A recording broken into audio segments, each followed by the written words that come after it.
Hello, hello, hello. It's Nick Jancev from Holistic Health Coach for Anxiety. I help people overcome anxiety, reclaim their lives.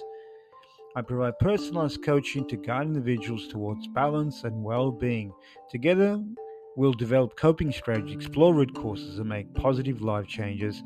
So let's all say goodbye to anxiety and hello, hello to life filled with peace and vitality. Let's all embark on a transformative journey all together. So, in today's episode, Holistic Health Coaching for Anxiety, we are going to discuss healing through playfulness inspired by a book on how to do the work by Nicola Lepera. And in this book, it discusses the concept of healing through play, finding happiness and freedom in doing something for the sheer delight of doing it rather than like external motivation or requirements. It also mentions the flow state where one experiences the pure enjoyment and the challenges while engaging in an activity such as singing or painting. When's the last time you actually, just sang? It didn't matter what your voice sounded like. Didn't matter that you're not the right tempo, the right pitch. Who cares? Just sing for the fun of it. We'll come back to that a little bit later, how important that is, especially the healing powers that it has. I did sing, and I'll come with an example a little bit later, how wonderful it was. And I'm kind of thinking about this topic, how cool it was to be sitting around a wonderful bunch of people in a spiritual community just singing, and heart songs that really touch the heart. And other benefits I'll discuss a bit later. And now let's talk about role of our nervous system in scanning the environment for signs of danger and importance of embracing like playfulness like a child to feel empowered and timeless. So allow our inner child to play, to be out there. When did we actually stop playing, finding and getting contact with the inner child? No wonder life becomes so rigid, so boring. More playfulness. Now, the book also suggests that we need to reconnect with a playful state in order to switch off the fight and flight response. Now, in anxiety, that is so important to be able to just switch off and have a regular pattern of switching off, a habit of switching off the flight. And in anxiety, a lot of people are caught in extreme anxiety and topping and adding on to anxiety. So let's take a deeper dive into healing through play, so we can explore the transformative powers of play and how it can bring happiness, freedom, healing to our lives. Today we'll be diving or looking into an deeper insight of the book. It's on page 101 to 103 on the book, How to Do the Work, and just let's go into the concept of healing through play and discover the profound impact it can actually have on our well-being. In the book, How to Do the Work, Nicola introduces us to the idea of finding happiness and freedom in engaging in activities simply for the sheer delight, right? Doing it not for money, just for the sheer delight rather than external motivation or requirements, just for the fun of it, just similar to what I'm doing here with my podcasting. I'm playing. She explores how play can be like a powerful tool for healing and self-discovery. One of the key concepts discussed, which is amazing in the book, is the idea of the flow state. Now, this state of being fully immersed in activity where time seems to fly by and we experience the pure enjoyment and challenge can be incredible therapeutic for people who are going through some anxiety. Nicola highlights how engaging in activities that bring us into the flow state, such as painting, writing, singing, playing musical instruments, also playing musical instruments has a lot of benefits and develops the cognitive abilities. And also it's a wonderful distraction, and engaging also allows us to engage with creative sight or space within us. This can all help us find a sense of purpose and fulfillment in life also. Playfulness. In the book, she emphasizes the role of our nervous system in scanning the environment for signs of danger. We'll go into that a little bit later. In our modern world, which is filled with stress, contrast, stimulation, the nervous systems can become overwhelmed, leading to anxiety and heightened flight or fight response, consistently being stuck in hypervigilance. Nicholas suggested embracing playfulness like a child can help us switch off the responses and find a sense of empowerment and timelessness once again. So, how to do the work? Pages mentioned earlier, 101 to 103. She encourages us to reconnect with our playful nature. Yeah, embrace activities that bring us joy and spontaneity. When's the last time, once again, you felt like a child? Where you're out there. I actually asked one of my coaches and I said, when's the last time you actually went into that space? It took a little while for them to engage. There was a blank look on their face. And it just showed me that how rigid that individual can get. When's the last time you actually played? And imagine yourself, if you can't find the space or that time or on the time track, let's just go in imagining a time. And she said, I was in a park at swings and a child of 5 years of age. I was playing and I asked her, did you have any other children that you're playing with? And she says, yes, I did.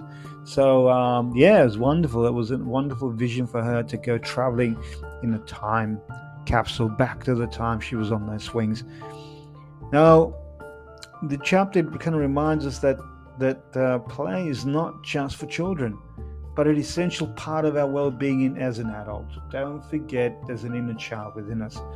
Engaging activities that allows us to let go of expectations, immerse ourselves in the present moment, and can have a profound impact on our mental and emotional health. The book also explores the ideas of playfulness as a form of self-expression. Nicholas suggests that through play, we can tap into our creativity and increase our pent-up emotions or tensions that we might be carrying, or even unresolved issues, trauma issues. Hey, let's get off that treadmill. Come and play. Come and find your inner child. Your inner child is only waiting for you to tap into it. So, yeah, I remember with I was kind of caught. I was in between relationships, and I knew I was stuck. And only when the relationship ended for me that I knew that I was looking for something. I was yearning to release myself from the rigid holes of a relationship, or even the thoughts and the patterns.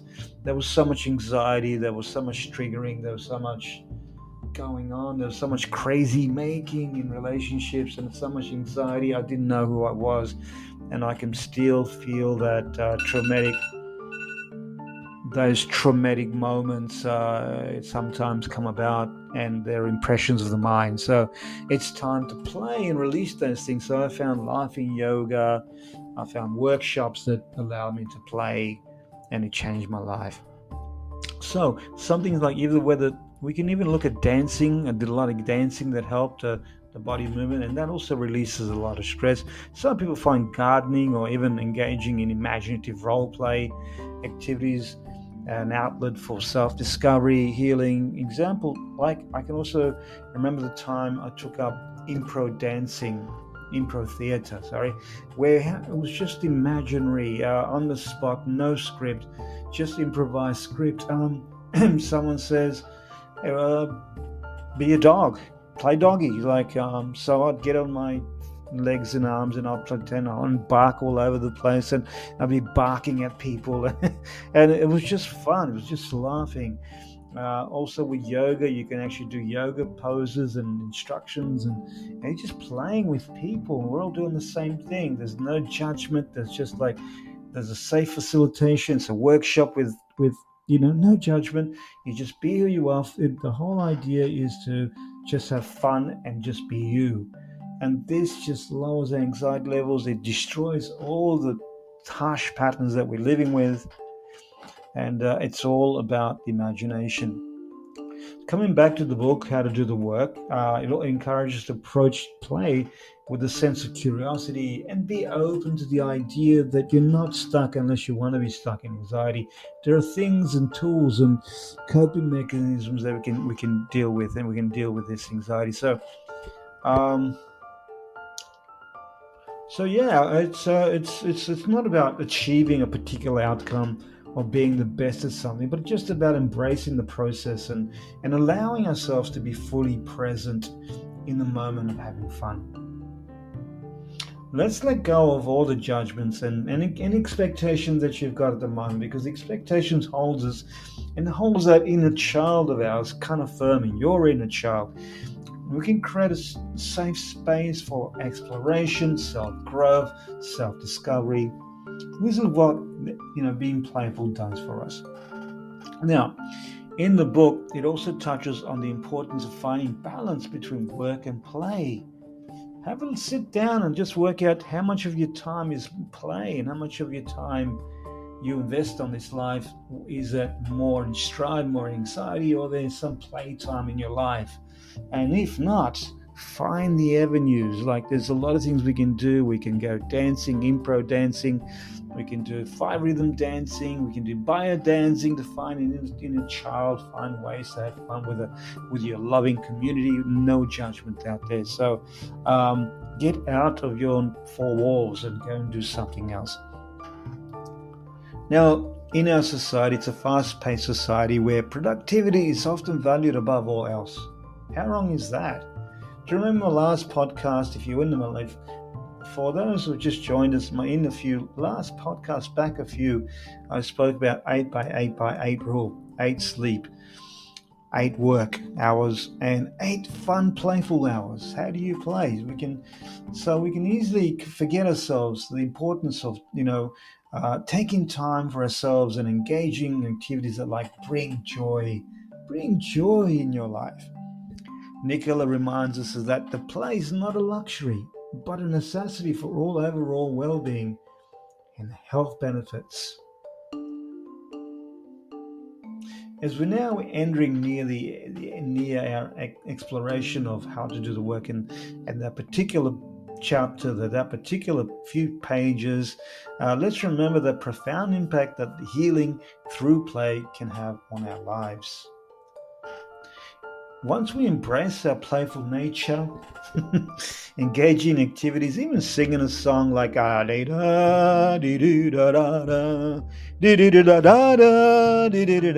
noises like that, it's okay. It doesn't matter as long as it's coming from the diaphragm. Let's talk about a little bit more about that. Is there a song that you can sing? It doesn't matter if you the tunes. Just yell it out. The embracing nature, playful nature, singing. Let's sing activities that bring us joy and letting go of all expectation. That is their own prison. Only then can we find some happiness, freedom, and deeper connecting to ourselves. Let's go into a little bit deeper now. How does play challenge our neuroception? All right, and create this wonderful safe space. Well, and you can look at some of the benefits. Like, play has the power of to challenge our neuroceptions, which is our nervous system ability to detect safety and danger in an environment. It's a natural phenomenon. It's survival. And so, we've evolved a long way, but however, we still have this DNA, these kind of patterns running in our system, in our minds. We still have the reptilian mind that stops us from having fun. Again, high expectations. So when we engage in play, we create this safe space where we can explore, experiment, take risks without the fear of negative consequences. The safe space allows us to challenge our neuroceptions in the following ways. Now let's look at this. Redefining boundaries through play. We can push the boundaries, have fun with what we perceive as safe. By engaging in activities that involve certain levels of risk and uncertainty, we can train our nervous system, expand its comfort zone. So the one thing about life, we get so caught up in comfort zones. Like, I want to go and have a walk. It's quite late. I'm thinking about safety. I remember when I started walking quite late nights because after work, after my wonderful activities that I do, and podcasting and coaching and life coaching and anxiety coaching, I find that okay, so I need to get some exercise. This is my fun way, and apart from podcasts, is also a fun way. But I know that there was moments that there were restrictive thoughts coming in, and not allowing myself to move beyond my comfort zone and get used to walking alone into the park, into the forest, into the darkness. But I pushed through, and I remember those thoughts I was having. And sometimes we just need to push ourselves through risk, have some fun, because it's so much fun to have in a walk. And it's exercise, it's breath, it's very good for our systems. So challenge that. Embracing novelty. Play often involves like trying new things and stepping out of our comfort zone. By exposing ourselves to a novel experience, our neuroception encounters unfamiliar stimuli. Now this process helps us to recalibrate our nervous systems, response, to become more comfortable with something new, with a novelty, reducing the tendency to receive everything as a threat. So let's not get stuck in thinking that mindset. Like synchronicity creates our thoughts create synchronicity, and synchronicity is something that occurs, but also if we're going to live with threat, that's what we're going to get more of. So building trust is another powerful thing. Playful interactions, kind of such as games, collaborative activities, can foster a sense of trust and safety. And when we engage in play with others, with ourselves, we create this space where we can let our guards down. We can be vulnerable, and we build these connections, this sense of safety. The trust challenges our neuroceptions and inclination to be of high alert on potential threats. Let's release that. Let's be more playful, so not to have the high alert senses and think always and be in this potential threat and fear.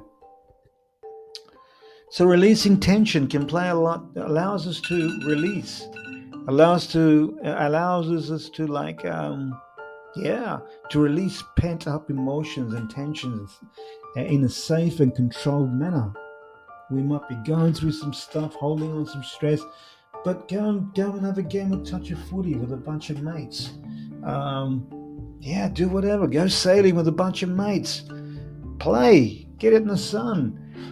So much things to do. Now, by engaging in physical activities or imaginative play, we can discharge excess amount of energy and reduce the stress levels in our life. This release of tension can help regulate our nervous systems and promote a sense of calm and safety. Being playful in a group. I remember, I went to Como in Italy many years ago, and it was the summertime. It was a beautiful time, and a lot of people celebrating. The Italians do things a little bit differently. They have festivals. They have a community spirit. They would gather together in a chat, be playful, produce all their local wines freshly made. And I remember they see them play these games of balls, or a steel ball, and they're trying to, they'd just be throwing that ball, trying to get nearest to that particular ball. And it was such a wonderful experience to do that too. And they also invited people who were passing through to attempt, and it was such a wonderful time. It was very relaxing, but I had to say yes to it and not push it back. So it felt nice just to throw the steel ball around, and I can never forget that memory. And by actually, reading and doing this podcast, it just brings out a beautiful memory for me. Such a pleasure it was to be there. Let's look at also another benefit is enhancing resilience. Now, playfulness activities often involve problem solving, adaptability, overcoming challenges. By actively engaging in play, we train our nervous system to respond to our obstacles with resilience and creativity. This challenges our neuroceptions, tendency to perceive obstacles as threats, helping us develop a more positive and empowered mindset. Creating a safe space to play is crucial in challenging our neuroception. And by consciously setting boundaries, providing supportive, like non-judgmental, encouraging environments and encouraging open communication. We create a space with individuals where we feel like safe and to explore, and there's no risk, and challenge the neuroception. So in this safe space, the safe space actually fosters a sense of psychological safety, allowing us to fully engage in play and reap the transformative benefits and safe and secure space. Let's look at something's promise about singing. Singing is known to be the best method to tone our vagus nerve, which is connected to the whole body muscular system. And it's so powerful to be able, just a simple method like singing do, ra, mi, fa, sol, la. I don't mind how it sounds, but just sound it out. So singing is indeed one of the can be the most effective method for toning the vagus nerve, which is a key component of our parasympathetic nervous system. The vagus nerve plays a crucial role in regulating various body functions, including heart rate, digestion, and stress response. When we sing, it engages the muscles in our throat, our chest, our stomach, abdomen, which is like stimulates the activity of the nervous vagus nerve. So here's how singing can actually help tone the vagus nerve and create a sense of calmness. We have deep breath. Singing requires a deep breath, controlling the breath. The pitch out of voice, breathe it in, and hello, hello, hello. And when you take the deep breath while singing it, it activates the vagus nerve, right? And triggering the relaxation response in the body. I feel good already, even just saying a few of those bars. And this deep breathing, like the pattern actually helps slow down the heart rate. Beautiful. Lowers the blood pressure and promotes sense of calmness. Yeah, I already feel it. I only sung a few bars. So, vocalization and resonance. Singing involves vocalization and produces the sound. And what happens is we're 90% of us is like more than that is actually all blood. So when you're singing, you're actually moving energy out of your body even through singing. And the vibration created by the vocal cords and resonating in the throat and the chest area stimulates the vagus nerve. Again, we are full of vagus nerves, right? The whole body's full of it. So we have to, we can stimulate and helps to regulate the autonomic nervous system, promoting a state of relaxation, reducing stress. I would now probably, after hearing this, go out there and find a singing coach. Even get onto the platforms on services on Facebook or short courses to sing. Get yourself a microphone and just sing away. And it's a wonderful hobby. So mind-body connection. Singing requires, I just want to check the time. Yep, got a few minutes left. So the mind-body connection. Singing requires coordination between the breath, the voice, the body movements. This coordination enhances like the mind-body connection, allowing us to be more present in the moment, fostering a sense of mindfulness. Singing can serve as a form of meditation, helping us release tension and train the body to feel relaxed. Emotional expression. Singing allows us to express and release emotions in a safe and creative manner. So, I just want to also give you an example. Have you ever heard of the song called Shout, Shout, Let It All Out? Da, da, da, da, da, da, da. This song, Shout, Shout, was originally sung by a band, Tears for Fears, in 1984. And it's a wonderful song. I encourage anyone to get there and have a look at it, have it sounded out, sing with it. It'll change your way you unlock your present anxiety 100%. We can also look at social engagement. Singing is often done in groups and choirs and Yeah, I know one thing is I remember I was fond of Hare Krishna for a little while, especially the Hindu and the Indies and the way we sung the Hare Krishna, Rama Rama Hare Krishna. So we sung that, but that was so beneficial as we do in the group and the harmonics. It felt so relaxed. So I encourage you, go there. They're all wonderful people. There's no judgment. You sit in the group and you just, you can go to these centers and you can have a great time singing along. It'll change your life. Yeah. So I think I've come. I think we'll kind of end it here, and yeah, yep, it's got a lot of benefits singing, a lot of benefits. You can look into that. Creates joy, pleasure, healing processes, and so yeah, I just want also similar. It's also singing is like similar to yoga, breath work. Singing activates the parasystematic nervous system and promoting relaxation. This is the whole key of it, and reducing the stress and supporting a well-being. It can also be a powerful tool for healing and self-care. So I hope you've all enjoyed this podcast on about the healing powers of play and singing, and yeah. So if so let's all sing our hearts out, our hearts to our heart's content, and just get it out there. And forget about being judged. I know anxiety, folks. They always think they're judged and ridiculed, or they forget that. Just get out there and have some fun. Go and join yourself one of those improv theatre groups. They're not that expensive. They're actually done by actors, facilitated by actors or ex-actors. Great place to have fun. So if you enjoyed this podcast, look, please feel free to subscribe if you're ready to change the way you perceive your life and make things a little bit or much more better for yourself than you are. I'm only too happy to assist and to help you achieve the mastery of your life. I will leave my appointment calendar link in the description of the podcast. So yeah, I hope to see you again. Hope you can drop in again on our next podcast. May you all have a wonderful, playful experience and existence in the future and in the now.